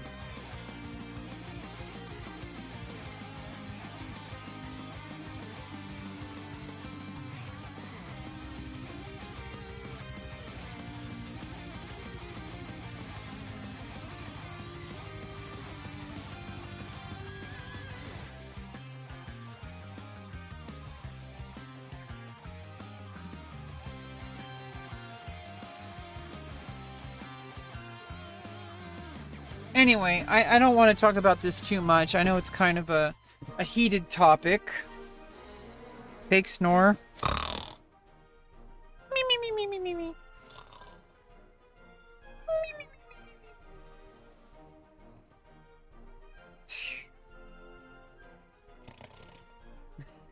me. Christian, you really like snores, don't you? Yeah, it's a little bit of an upsetting topic, so we can steer away from that. I would prefer not talking about it anymore. I've already kind of exhausted the topic. For now. It upsets a lot of people, and I understand that. I definitely do. But I'm trying to make the best out of it, you know? It's just like everything else in my life. I'm not going to sit around and cry about it. I'm going to take life that gave me lemons, and I'm going to make lemonade. Okay? Like, I'm going to do whatever I can to live a life worth living. Whatever it takes. No matter what comes my way. And so I'm gonna keep pushing. I'm gonna keep fighting. And that includes, whatever AI does to impact me, whether positive or negative.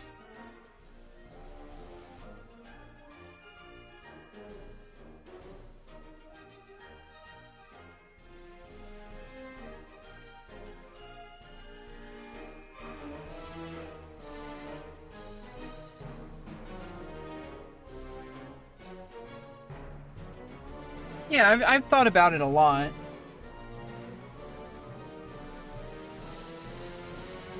I feel like I'm autistic. I kind of can't stop thinking about stuff like that. It's just, it keeps ruminating in my head. I can't stop thinking about it. That's like a good thing and a bad thing. A lot of autistic people can't stop thinking about a problem until it's solved, and some problems can't be solved, and that's kind of causes a lot of distress in a lot of autistic people. There are just certain things thinking about it harder doesn't solve.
Almost like there's like a pilot here, and I want to connect like different like cords, to like his brain and stuff like that, to like control the mech. This is definitely a human and AI integration right here. Biomechanical mechs, cyborg, like humans connecting with mechs with biological technology. Like, I'm fascinated by this.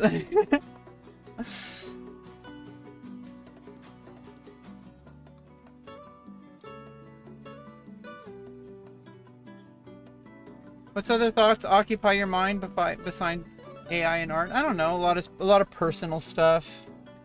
I don't know, really. I'm in the act of creating right now. It's hard for me to think about stuff when I'm in the act of creation. I'll have to get back to you on that. And I think that's perfectly fine. I think it's perfectly fine for me to say, hey, I'll get back to you. Like, I think I have this issue with having to always be complete. And it's perfectly fine to be incomplete.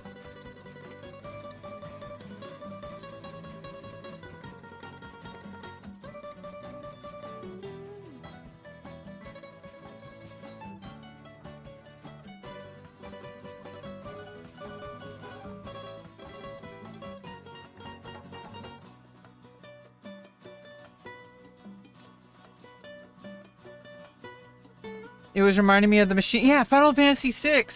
Yes, Final Fantasy 3, which is actually Final Fantasy 6.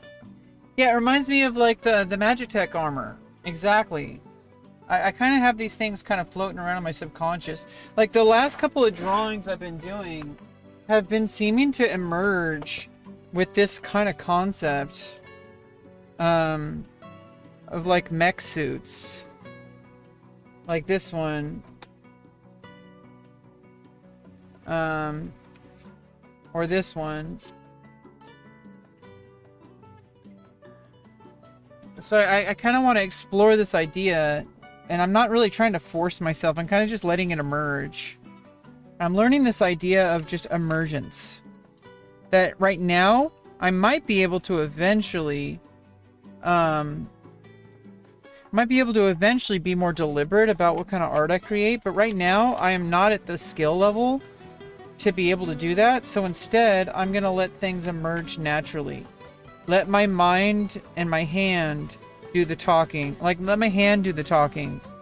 Rather than trying to force an outcome, that can come later. When I have more understanding of the technical ability to draw, when I understand what my hand is trying to tell me, maybe then I can start saying, okay, I'm deliberately going to make this idea. So for now, I'm just making marks on the page.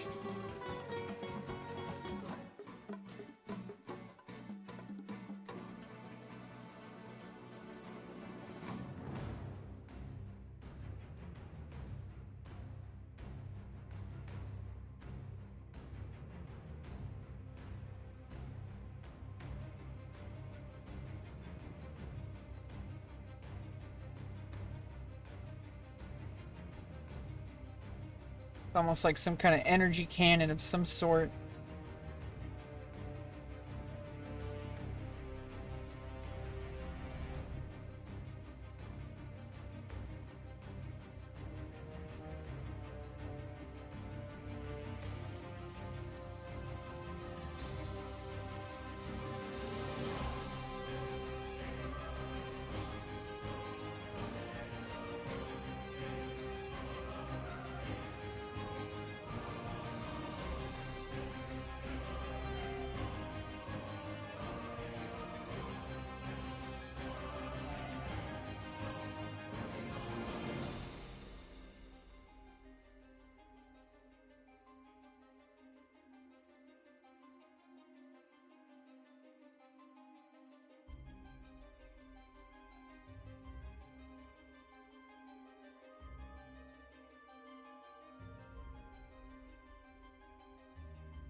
Some kind of device that is like triangulating the energy into like a single focused beam.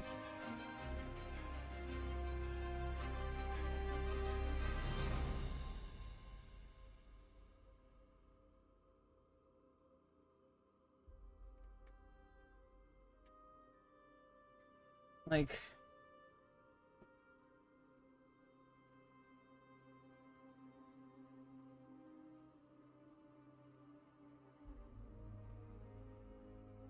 fucking sick.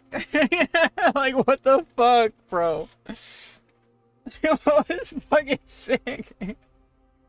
Some freaking mech armor with like connected to the human brain that adapts itself to the individual to become a new type of armor based on the human who controls it.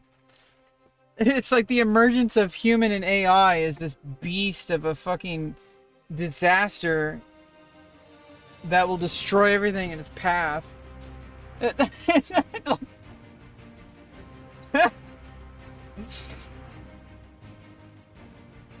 What humans will do with the technology, you know?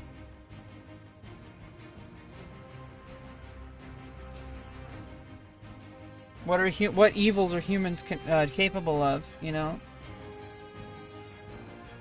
It's not really AI that's the bad guy. Humans are the bad guy.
We can destroy each other completely. That's how evil. Yeah, exactly. We've already been like that for thousands of years.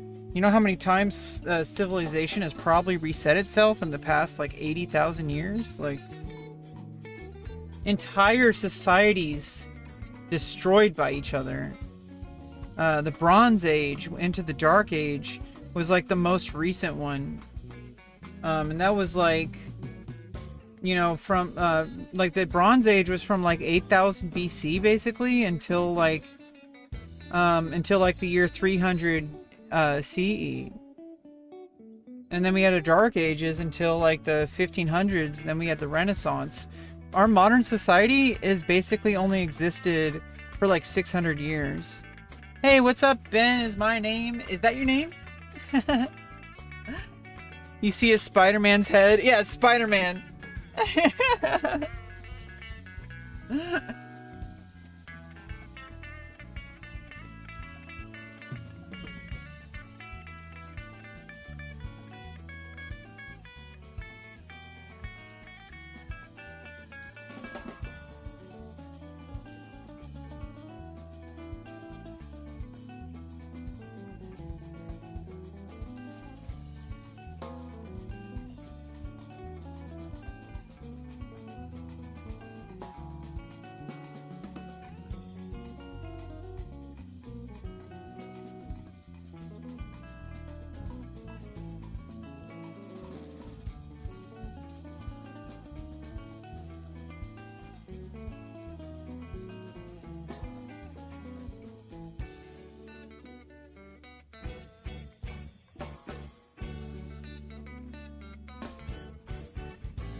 There's a destructive element, total annihilation, not reset, lingering radioactive dust, nuclear winter. Yeah, it's like a lingering sense of total destruction. I mean, you can call that a reset, I guess, because it's like we've lived our entire history destroying each other. That's just our nature, unfortunately. And those of us who choose to go against it get removed. That's like the historic reality of human nature. Those of us who fight against it, who try to create a better world, they don't like that. I try to capture that through my work, especially like with my writing. There are things about human nature that no matter how advanced technology gets or medicine gets, there's some things we seem to have not been able to overcome that are just like extremely like dangerous things that are just destroying our society. And we don't know how to deal with those things. It's not just simply like getting rid of things. Humans are still going to find a way to have these problems. How do we truly deal with these things? I think brute force is not violence is not the answer. Some people seem to think it's the only answer. That's their go-to, unfortunately. I don't know why they didn't try peace first. But whatever. You know, fuck them. They'll eat themselves.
Since you walked into my life, Monday morning when first I heard you speak to me, I was too shy to let you know, much too scared to let my feelings show, but you healed me. Was the beginning. Do you still remember all the time that has come by?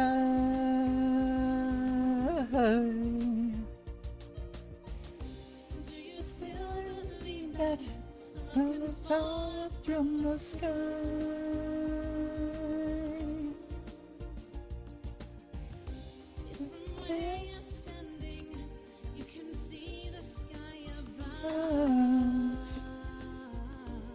I'll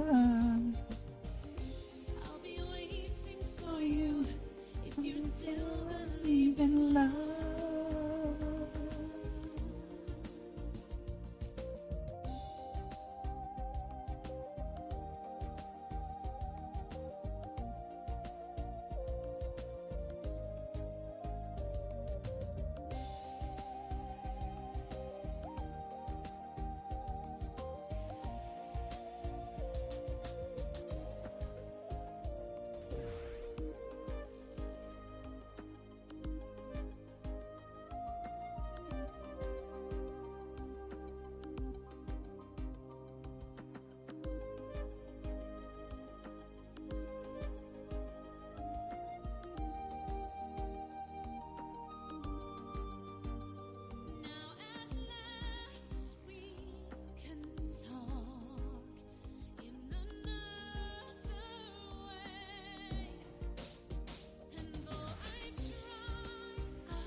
Hmm.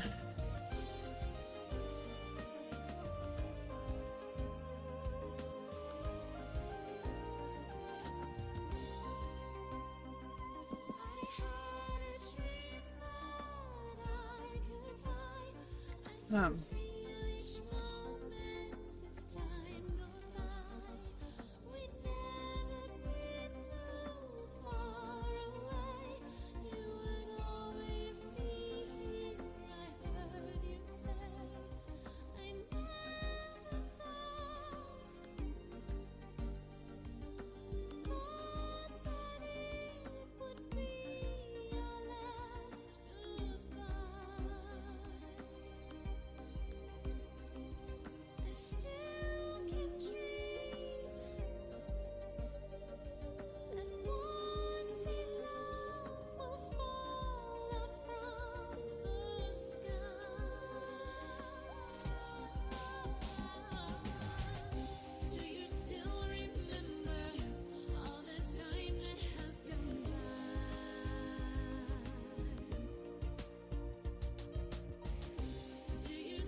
Picking this up? Good. I know you need more deep background, but we're up against it. Non-forces have fortified this beachhead at X-16Y42. Intelligence is still coming in, so we can't tell you a lot.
It's almost like as as the like venom, like as the poison or blood, the blood poison, as it like reaches the ground, it's almost like it's already coming into life in its own version of what it, like it's already coming into a new being. Like the liquid that made this thing is existing on the ground already. As it's being pulled up, it's becoming a new sentient life form as its own. Like it's coming to a life of its own. We are going to have to act if we want to live in a different world. Like it's just a byproduct of this, and it's becoming something new even as this exists. Like that's crazy. I don't know what the fuck this is, but it's something. This is like the... I want to write a short story about this. Jesus.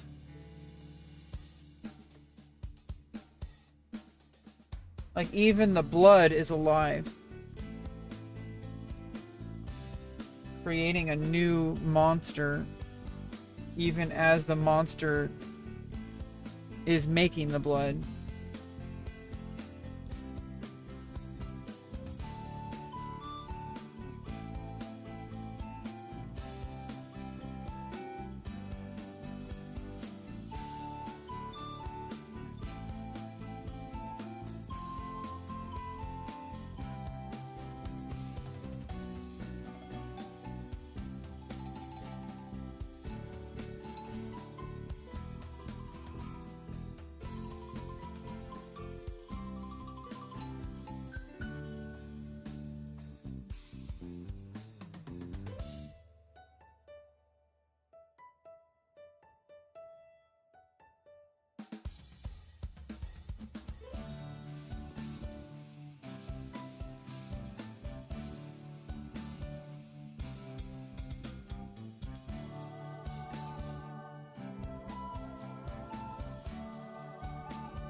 Start filling in Star Trek. That's what we did. Wee woo.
See her. Golly, I really could have used a wrist brace like that over the... It's not a wrist brace, it's just like one of these like gloves that covers your hand so you don't like your oils don't get onto the page. It actually came with a drawing tablet I got It was a cheap ass like $40 drawing tablet. I probably shouldn't have. I'm probably gonna have to replace it anyway. I mean, it has a good pressure sensitivity. It's like that's really all that matters, but it doesn't have a lot of customization. So it's not like a Wacom. It's a more generic, like kind of cheaper tablet. But it's okay. You gotta learn somehow by sometimes you make purchases that are, hey, like later I could get a new one. Right now I don't want to spend the kind of money to do that, so I just got a cheap one. But I'm not even ready to do digital art yet. We have a lot of work to do before I start really feeling comfortable doing that. I want to work with analog tools as much as I possibly can, especially nowadays. It's almost like it's the old school stuff is like becoming more popular because of technology. Like people are kind of sick of technology. It's almost like we're trying to learn the charm of like the machine, the tools of the past. Like typewriters have made it. I have a typewriter. I love typing with a typewriter. It's good for drafting. I do a lot of handwriting with fountain pens, for example. Like I love the old school. I got different colored I have different fountain pens for different colors. For handwriting, working on my novel by hand, typewriter is like really good for like typing, and all it does is type words onto a page quite physically. And there's just something about it that it's just like technology removes us from that visceralness. And the more we rely on technology, it's almost like you could say it's easier, but easier doesn't mean better. So like, yeah, digital tools, I feel like I have a lot to learn with analog tools before I start messing around with digital tools. I could spend my entire life using pencil and pen and inks and paint.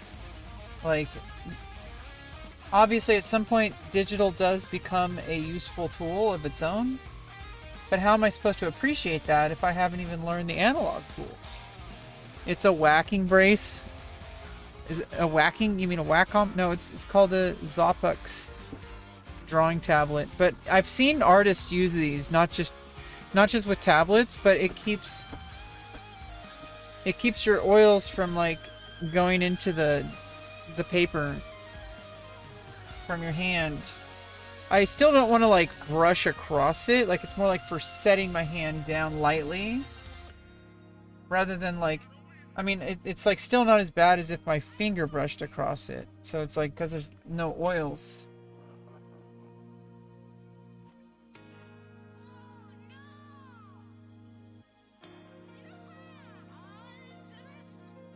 Can I ask you a question? You want me to snore again, Christian? Is that what you're going to ask me, Christian Thomas? Christian Thomas, is that what you're asking? Are you going to ask me to snore again? Because I'm pretty sure that's what you're going to ask me. And I don't know if you're going to ask anything else, but that's probably it.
Doritos late night loaded tacos? Oh my goodness.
Is drawing Spawn? I don't know about that, but...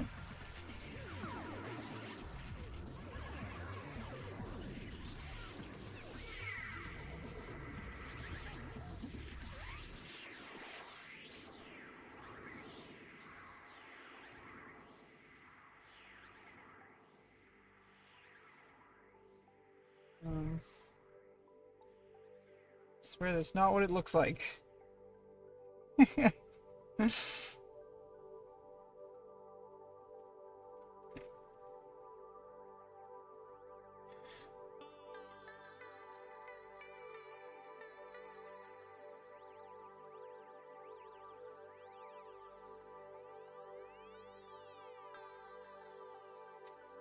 All right. I think that's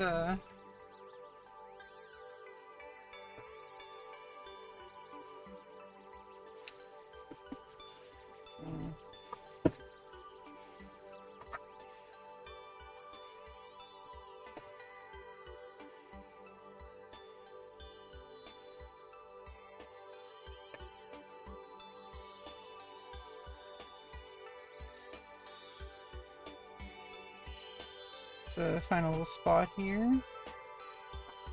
Right here.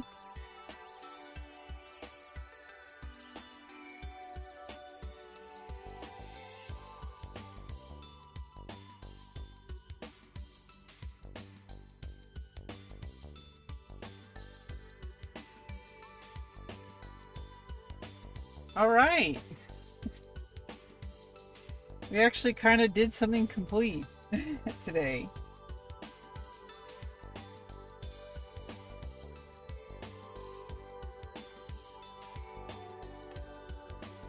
I wanted to make sure to at least do something that was somewhat complete. And I signed it. It's officially done. It's a frog? I don't know about that. Some kind of mech suit thing. I don't even know. I was trying to make some kind of mech suit. As soon as it got to the point where I'm trying to make something, that's when it kind of fell apart, I feel. When I just like let it happen, it was like things usually end up looking so much cooler, but I don't know. It is what it is. I feel like I got something out of it. It is what it is. Yeah, how you guys doing over there? You guys enjoy today's stream?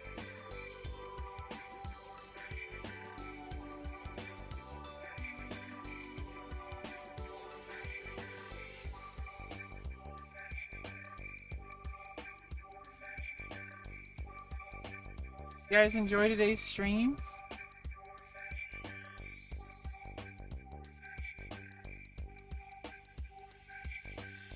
Yeah, we got like a... I'm like a frog. I'm even wearing green.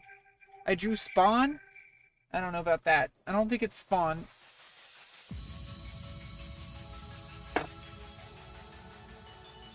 I'm even sitting like a frog and I'm wearing green. Ribbit, ribbit, ribbit, ribbit, ribbit, ribbit, ribbit, ribbit, ribbit, ribbit.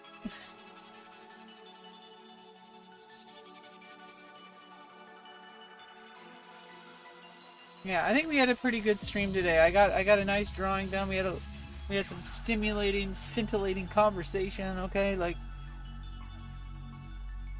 solid. Like I got some solid drawing done. I don't know if the finished product is very good, but it is what it is. You got something drawn. For better, for worse. I don't really know what it is exactly, like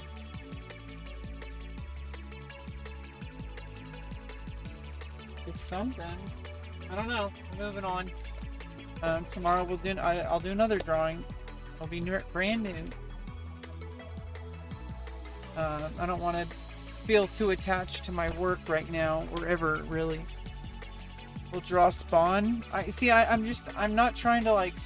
As soon as I'm not like completely like locked in to be able to draw something that I'm gonna deliberately set out to draw this and like actually have like I feel like if I just let my hand move across the page, I think that's the stage I'm at right now. Not really necessarily trying to have some kind of goal or anything. Just putting the pencil to the paper or the pen to the paper. Yeah. I think it's good enough. Anyway, I'm going to take a break. I might be on later to play some World of Warcraft on a later stream. So if you're still here, if you want to check out that stream later, if I'm on, you know, I might get some more farming done, more hanging out. I've been enjoying these art streams. I really have, and I'm enjoying that I'm like working on art. That's good. I'm learning how to draw, for better for worse. Whether it's good or bad, that's not really my goal. My success is, am I drawing? And if the answer is yes, then that's a success. And I am succeeding. Okay. Bye-bye. See you, chat.